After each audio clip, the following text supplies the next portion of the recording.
Welcome to GTAAP. GTAAP. I'm Mac. I'm Kaz. I'm on the sticks. And I'm rocking the couch. Maybe that's what we'll do. We'll cosplay as ourselves on a couch this year. But like a mobile couch? Yeah, like a on Roundhouse? Exactly, yeah. Well, can we just be Roundhouse cast members?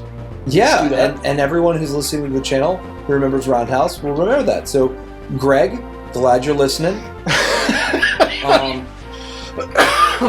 Alex, if you're out there, you might remember that. If not, go on the YouTubes. Roundhouse is out there. Wait a second. Do I know Greg? I don't think I've met Greg. Oh. I know Greg? Well, he's our one fan who's really into Roundhouse. Oh, really? You should meet him. Okay, okay. You should meet him at GTAAP Con. I'm sorry, Greg. I have not met you. You didn't show up to my panel last year at GTAAP Con, so you must be a Mac mark at that point. Yeah, no. Well, you know, they can't be fans of both of us. You gotta choose sides in this war. That is fundamentally wrong. Oh, jeez. Alright, boom. Boom. As I say. Could you imagine? Let's learn about secrets. Could you imagine how stupid a GTAAP Con would be? Yeah. I'll tell you one thing. Can you imagine how short a GTAAP Con would be?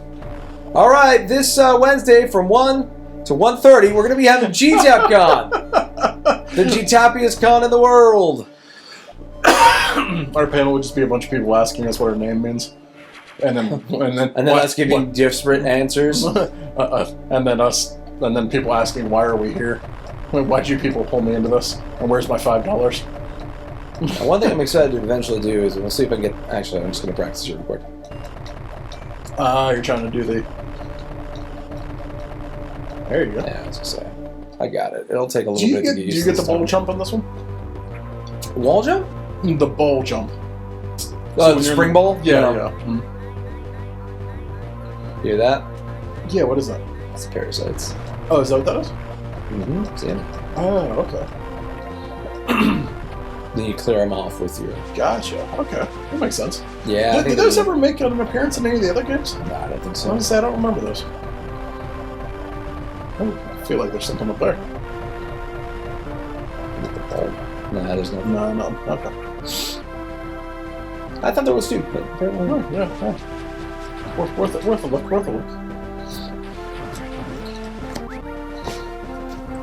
All right.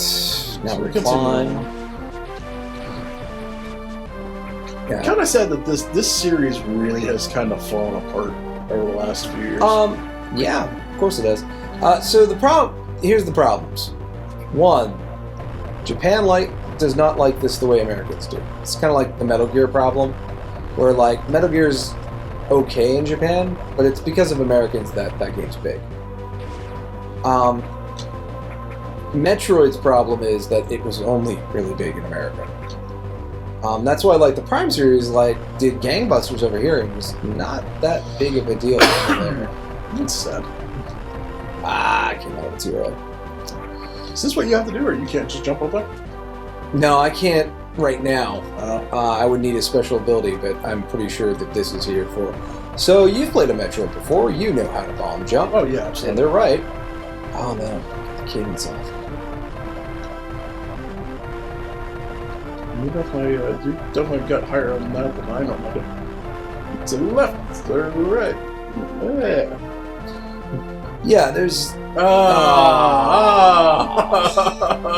You've gone a long way. Is this the direction you're supposed to be going? Is there nothing else? I'm gonna go over there just because I can. Well, it seemed like when you got up there, it didn't seem like there was anywhere else to go up there because it looked like you might need the ice beam. Well, we're gonna find out. All right, fine. Jeez, I'm just You're probably right. Trying to be helpful over here. I don't know if there's a missile tank or something there I can get there now. Just don't get used to that.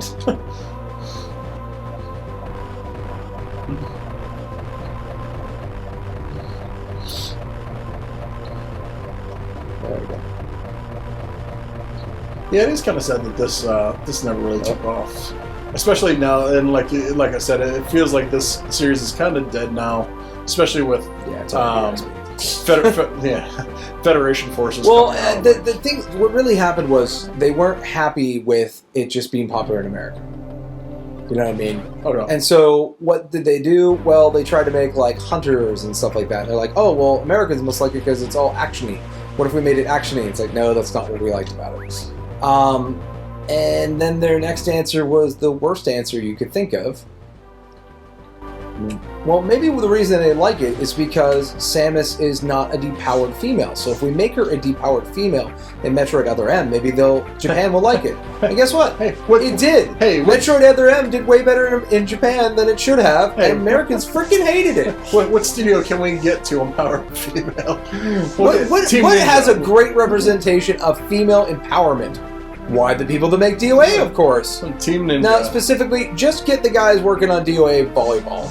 I want the top A talent, not none of these people that might think about empowering a woman. So for those of you who don't know, the one I'd recommend you go watch, probably if you want to know what DOA volleyball is, check out Game Grumps. They do a playthrough of DOA volleyball that's actually highly entertaining, but you'll get to see kind of what chauvinism is if it was an actual thing. And I will say, it's not that like DOA beach volleyball's like as awful as it gets. Japan is way more skeezy than that.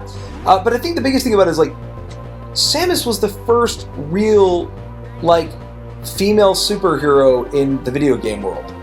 And the answer is not the guys who make DOA. Yeah. Because she's really she's completely distant as far as the character we know. I think that if you took the guys who did DOA and you let them make the like the gameplay, I think it might have been okay. Well, but even then, the gameplay was weird because it was a hybrid of 3D and 2D. Yeah, I mean, but like if you took that, if you would have taken that gameplay and you would have put a story that was worthy of the character to it, do you think it would have been better received? Well, the problem is the story was worthy to the last Japanese sequel.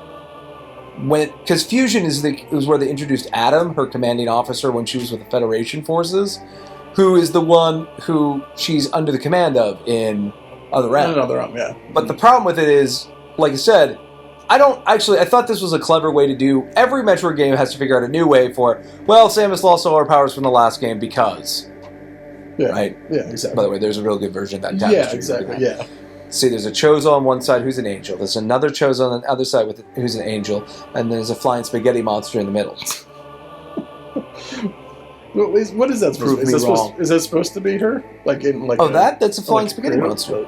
Okay, it's flying spaghetti monster. No, she does fulfill some sort of prophecy in there. Things like she's not a child of their world who will be the last child of their world or something like that. Okay.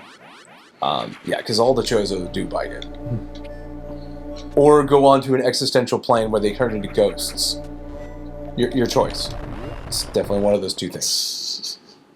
What did that just do for you? Did that open something up for you now? So in this game, they use Chozo statues as basically the way to direct you to new levels. Gotcha. Kind of how like the AI did in Fusion. Gotcha. You have to remember, this is more of a sequel to Fusion than it is anything else.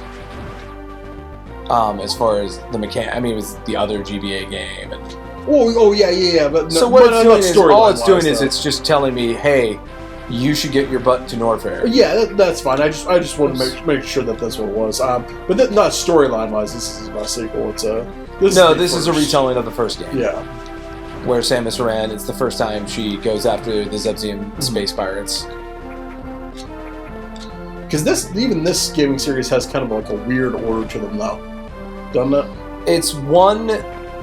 Actually, they're actually kind of direct now I think about it. It gets a little bit weird once you get into the Prime series. That's what I mean. Like when you have the Prime series. So Metroid 1. Samus is already a bounty hunter, and she's hired by the Federation, the Galactic Federation, to go and defeat Mother Brain and help them take out the space pirates. Yeah. And the space pirates are like. Basically, it's the Galactic Federation and the Space Pirates are like the two most powerful creatures or organizations in this universe. The Space Federation is your very classic, like, a group of planets came together for a common good. Gotcha. And the Space Pirates are not just space pirates; they are also a very technologically advanced. Don't you have to go down here? I'm going to try, yeah. Okay. All right, here, one thing. I'm going to cut you off here. We'll get into the history and kind of the chronology of this. Yeah. And then next time, it's time for some Mac Facts. So, Mac Facts and a cliffhanger for the next time. What game is the second one in the series? Could you Google it? Yes. But would you rather listen to us talk about it? Absolutely. Next time. The answer might surprise you. Next time on GTAAP.